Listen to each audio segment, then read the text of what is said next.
yang lazat, aroma yang mempesonakan, penuh dengan khasiat semula jadi. Produk istimewa daripada Pak Lis.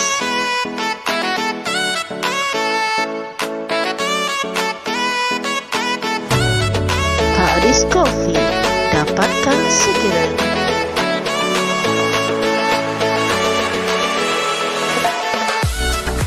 Bila Allah hadirkan ujian, tuan-tuan, kan, ia bukan kebetulan. Itu paling penting lah. Ia bukan kebetulan, kan? Ia bukan tiba-tiba berlaku. Ujian ni, kan, bila Allah bagi ujian, kan, musibah, ujian kepada kita, kita kena terima, tuan-tuan, kan, untuk kita menginsafi diri, untuk kita belajar memperbaiki diri. Itu paling penting. Subhanallah, bila Allah murka, Allah marah, semua orang kena. Itu paling penting, kan? Bila maksiat berleluasa, maksiat tidak ditangani dengan baik, kan, orang yang ada ilmu, orang yang ada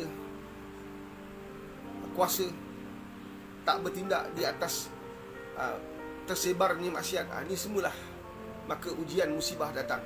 Adakah ujian yang Allah kirimkan dalam hidup kita ni? Hari ini kita tahu tentang banjir, kan? Adakah ia akan membawa rebah, atau sebenarnya mampu untuk mendekatkan kita pada Allah SWT? Dan semuanya adalah jawapan tu ada pada kita, kan? Cuba kita tengok sekarang, kan? Mudah, kan? Cuba kita perhatikan, bila banjir berlaku, banyak negeri yang terkesan, banyak kawasan yang kesan ni sampai sekarang masih banyak lagi tempat yang sebenarnya sedang berempat-pulas untuk kembalikan kehidupan yang sedia ada.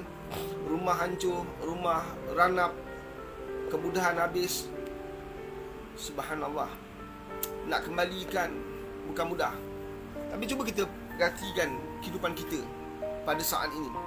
Adakah kita semua belajar tentang musibah ni dan kita beramai-ramai kembali pada Allah? Masjid kita, cuba tengok sekarang masjid selepas peristiwa banjir yang dikatakan boleh saja berlaku gelombang kedua pada bila-bila masa, dan Allahu Akbar.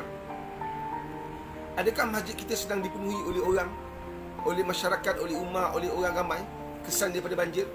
Maknanya kalau tidak, maknanya kita tak belajar pun.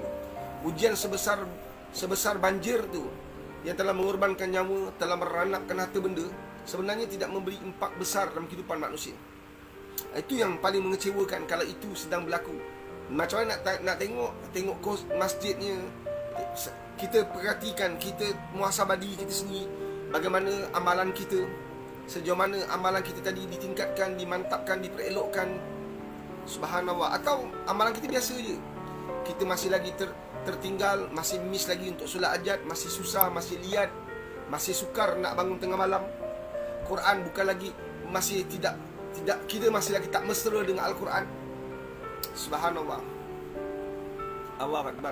Solat kita masih lewat, solat fardu kita masih ditinggalkan. Jadi adakah banjir yang Allah hadirkan benar-benar memberi impak besar kepada kehidupan kita, mengubah kita, tak kisahlah 180 darjah ke 360 darjah ke, mengubah kehidupan kita, kan? Dia bukan cerita tentang mangsa banjir saja, tapi kita semua rakyat Malaysia, umat Islam, sejauh mana banjir itu benar-benar membawa kita dekat dengan Allah atau membawa rebah. Subhanallah. Kita tak kisah pun, itu cerita orang, tak berlaku pun tempatku. Kita masih lagi lalai, kita masih leka, kan? Waktu azan masih lagi di pasar raya, waktu azan masih lagi kat kedai makan, dah boleh dine kan? Kan? Masa laungan azan kita masih lagi satu keluarga kat kedai makan, seronoknya makan. Kalau kita perhatikan, orang memang kesan banjir datang selepas COVID-19 yang masih ada, kan, dengan varian barunya, kan? Sejauh mana kita belajar sebenarnya, kan? Adakah Allah sedang bergurau senda dengan kita? Adakah ujian-ujian yang Allah hadirkan sekadar sonok-sonok daripada Allah? Adakah semua ini berlaku, kan, hanya sekadar mengisi ruang-ruang kosong hidup kita sebab kita tak terkesan? Sejauh mana kita telah belajar sesuatu daripada apa yang Allah hantar. Saya nak ingatkan pada diri saya dan pada semua yang hadir pada detik saat ini. Kamu rasa bahawa bencana ini adalah bencana yang terakhir? Akan datang atau tidak bencana-bencana lain atau banjir yang jauh lebih besar, yang jauh lebih merosakkan, meliputi lebih banyak kawasan yang tidak terfikir, tak terjangkau oleh minda kita. Kawasan kita tinggi, tak mungkin banjir, tiba-tiba banjir. Adakah kita pernah terfikir begitu atau kita buat tak tahu? Adakah bencana ini akan menjadi semakin dahsyat? Yang telah diramalkan oleh pakar-pakar mengatakan Malaysia akan melalui bencana lebih besar. Adakah kita anggap itu remeh? Allah nyatakan dalam Quran, kita tak ambil tahu. Quran jauh daripada kita. Kita tak mesra dengan Quran, tapi mesra dengan gadget. Kita tak mesra dengan Quran, tapi mesra pula dengan TV. Allahu Akbar.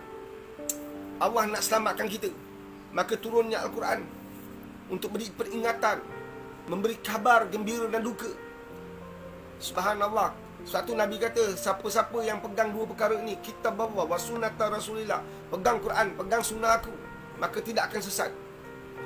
Sejauh mana kita benar-benar tak sesat, sejauh mana kita benar-benar berjalan di atas jalan yang diredai oleh Allah, jalan yang betul. Ihdinas siratal mustaqim. Rasa yang lazat, aroma yang mempesonakan, penuh dengan khasiat semula jadi. Produk istimewa daripada Pak Lis.